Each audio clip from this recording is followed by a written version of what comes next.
يلا unwind with me after the Backstreet Boys concert. انا لسه راجعه البيت. طبعا تليفوني كان فصل شحن فمعرفتش اصور لكم وانا في السياره او اصور لكم وانزل لكم حاجات على الستوريز اول باول. anyway الاظافر زي ما هي مفيش حاجه منها فكت. الدبل سايد تيب بتاع نيلز دان فظيع فظيع فظيع. هوريكم دلوقتي انا بفكه ازاي، بس عشان ايه اللي ممكن يقول لي لا انتي عاملاه بالجلو مش عاملاه بستيكر. استنى هوريكم دلوقتي، استنوا. شايفين ده الستيكر ماسك حلو جدا جدا جدا وما بتأذيش اظافرك ولا اي حاجه مؤقتا كده، وبيفضل ماسك معاك اليوم كله. ما تبقيش قاعده قلقانه انه يفك وانتي بره في المناسبه. انتي اللي بتفكيه بمزاجك. تسحبيه كأنك بتشديه على قدام، كأنك بتشدي الحبل مثلا مع فريق تاني كده. شايفين اهو ازاي؟ بصوا ما بيفكش خالص. شايفين ماسك ازاي؟ انتي تشديه بصوا فك. ده كده وضع مكياجي بعد الحفلة، وضع شعري ووضع شكلي. أنا طبعا تعبانة جدا. البيس بتاعي تحفة، البيس بتاعي زي ما هو. أنا عارفة نفسي إن أنا كنت أكيد هعيط في الحفلة دي، فالمفروض كنت أستعمل كحل من جوه العين ما يكونش بيسيح، فهو ده اللي ساح وكان واصل لهنا. بعدين انا نضفته كده بباودر باف كنت واخداها معايا، انما البيس زي ما هو ما تزحزحش من مكانه. والبلاش، الهايلايت، السيرم فاونديشن ولا التنت اللي قبله، كل حاجة لسه في مكانها. مفيش اي حاجة اتحركت تماما، مفيش اي حاجة اتحركت تماما من مكانها. البشرة هي فريش.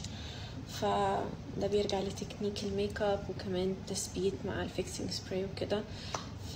I'm so happy بالموضوع ده طبعا، بس لازم بقى امسح الميك اب دلوقتي. يلا unwind with me after the Backstreet Boys concert. اول حاجه انا لميتها خلاص شعري وفكيت الاظافر. استغربت قوي ان هم قعدوا معايا اليوم كامل بصراحه، بس الدبل سايدد ستيكر بتوع نيلز دان فظاع بصراحه. يعني هم حتى طلعتهم وكانوا لسه ماسكين، فممكن كانوا يقعدوا معايا يوم تاني عادي جدا وما يتحركوش خالص من مكانهم. anyway انا زي ما قلت لكم ان انا مريحه ضوافري، فعشان كده دي كانت حاجه حلوه جدا الواحد يستعمل دبل سايدد ستيكرز، بالذات لو نوع حلو. وقتها تبقي خارجه وانتي مش قلقانه ان مفيش اي حاجه هتفك منك وانتي في الايفنت بتاعك او في الحفله او في فرح او whatever.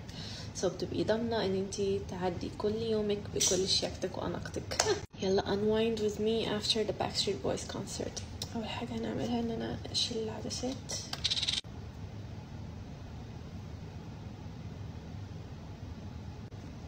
تاني حاجه اعملها فك الرموش. مكانوش عايزين يتفكوا، ماسكين كويس جدا مع اني عيطت وبتاع، وبرضو ماسكين كويس بصراحه. دلوقتي نشيل الكريستالز. طبعا انا هرميهم، بس لو انتوا عايزين تستعملوهم تاني تحتفظوا بيهم عادي. ممكن تغسلوهم عادي في شوية ميك اب ريموفر وتستعملوهم تاني. دلوقتي الجليتر ممكن نشيله بكل سهولة ان انتي تحطي تيب او ستيكر كده عليه ويقوم لقط كل الجليترز دي، وبعدين بتقشريها بكل سهولة. انا حاليا مكسلة ان انا انزل تحت عشان اجيب التيب، كلينزينج بام وهقعد افرك واشيله. فوطة المايكرو فايبر كلوث دي معايا اللي هي بتساعدني في ازالة الميك اب، مع الكلينزينج بام دلوقتي اللي هحطه على بشرتي، وبعدين همسح الميك اب بالفوطة وبعدين اغسل وشي. استعمل الكلينزينج بام بتاع كلينيك. عايزة اقول لكم ان الحفلة كانت تحفة بجد، احلى حفلة رحتها في حياتي. انا لغاية دلوقتي في صدمة، مش مصدقة ان انا كنت في حفلة Backstreet Boys. يعني there's no words to describe this feeling that I have. أنا حاليا بسرح الميك اب كله.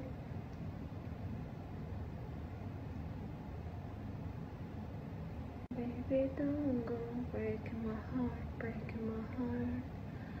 Baby don't go breaking my heart, breaking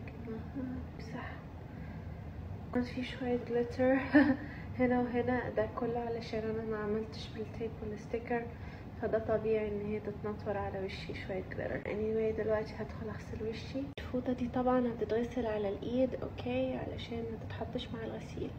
هستعمل الفيس واش من إليمس. خدت شاور سريع لجسمي، دلوقتي بقى سكين كير قبل النوم. تونر شارلوت تيلبري.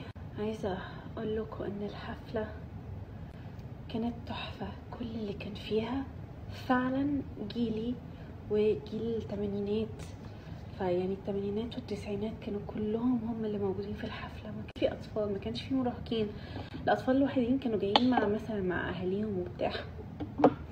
يعرفك قد ايه الجيل بتاعنا خلاص كبر، بس يعني العمر ده مجرد رقم. I'm so sorry يعني، بس فعلا العمر مجرد رقم. اكبر دليل باك ستريت بويز في يعني كيفن دخل ال 52 سنة اوريدي، يعني هو مش باين عليه شكله زي ما نفس اليوم اللي بدأ فيه في الباند هو شكله النهارده، فبعد 30 سنة هو مازال لسه نفس ما هو. وده كله يوريكوا قد ايه فعلا الرياضة مهمة علشان تحافظي بيها على شكلك. طبعا الاكل الصحي والكلام ده، بس يعني اكيد الرياضة مع الاكل الصحي هتعرفي تحافظي على نفسك. يلا unwind with me after the Backstreet Boys concert. غنوا كل الاغاني اللي انا بحبها، كل اغاني الناس بتحبها. غنوا الاغاني اكتر من ألبوم ميلينيوم، وغنوا اغاني كتير قوي برضو من ألبوم بلاك اند بلو. غنوا اغاني من الألبوم الجديد بتاعهم اللي هو DNA، بس تقريبا ما حدش كان حافظ اغاني فيها. انا كنت بس عارفه اغنيه واحده فيها اللي هي Don't Go Breaking My Heart. ف baby don't go breaking my heart. انا بحب الاغنيه دي قوي اصلا، هي الاغنيه الوحيده اللي سمعتها من الالبوم الجديد بتاعهم. طبعا مع البنات وكده ما لحقتش خالص ان انا اركز ان انا اسمع الالبوم الجديد بتاعهم، بس من بعد الحفله النهارده انا اكيد هسمع الاغاني، لان في اغنيه كمان فيهم حلوه قوي سمعتها النهارده في الحفله وعجبتني قوي. اغنيه كده عن العائله يعني او الفاميلي واهميه العيله والكلام ده كله. فبحب قوي الاغاني اللي من النوع ده اللي هي فيها sentimental meaning. طبعا فعلا احنا الجيل بتاعنا يعني لا يعلى عليه. I'm so sorry يعني جين زي والاجيال اللي جايه دي بعدين، صدقوني انتوا يعني ما انبسطتوش زي ما احنا انبسطنا في جيلنا. وده نفس الكلام اللي مامي بتقوله عن جيلها. بصراحه ما اقدرش الومها، لان فعلا جيل مامي وبابي كان جيل جميل جدا، برضو جيل بسيط وكان فيه حاجات كتير قوي لسه بقى التكنولوجيا برضو بتبدأ فيها، والألعاب برضو بتاعت أيامهم، والناس كلها كانت بتتفرج على مسلسل واحد في وقت واحد، ولقوا البيوت كلها الأصوات كلها المسلسلات شغالة في نفس الوقت نفس المسلسل، ثقافة واحدة والكلام ده كله. فطبعا أنا عشان ما جربتش جيل مامي I don't know what I missed، بس أنا علشان من جيلي فطبعا مشتاقة لأي حاجة من جيلي زي ما مامي مشتاقة برضو لأي حاجة من جيلها، وهكذا يعني. ومثلا ممكن بعد 30 سنة تيجي حفلة لوان دايركشن أو BTS، والجيل اللي هو بتاع دلوقتي جين زي لما يجي يحضرها بعد 30 سنة وهو متجوز ومخلف وكده، هيعرف معنى الإحساس اللي أنا عايشة حاليا بعد حفلة باكستريت بويز. الموضوع ممكن ما يكونش له علاقة باكستريت بويز، يعني هو أكيد ليه نسبة معينة من باكستريت بويز، بس بيبقى ليه علاقة ان انت تسمعي اغاني من فرقة انت كنت بتحبيها وحاطه صورها في كل حتة في اوضتك، من لكل فريق من الفرقة دي كنت حاطه له صورته، وكنتي بتتابعي اخبارهم اول باول وعارفة كل حاجة عن تفاصيل حياتهم. وبعدين برضو لما بتسمعي الاغاني دي بترجعك لفترة معينة زمنية في عمرك، فجسمك بيقشعر، فاهمين ازاي؟ انا بسمع الاغاني دي على الراديو او على MP3 او على iTunes عندي او whatever، بس لما جيت سمعتها لايف الإحساس كان totally مختلف. ف yeah, it was just an amazing experience بصراحة. ما كنتش عايزة الليلة دي تنتهي خالص. بس anyway, you need to go back to reality eventually. هقول لكم بقى bonne nuit. ده كان ال Unwind with me بعد ال Backstreet Boys concert.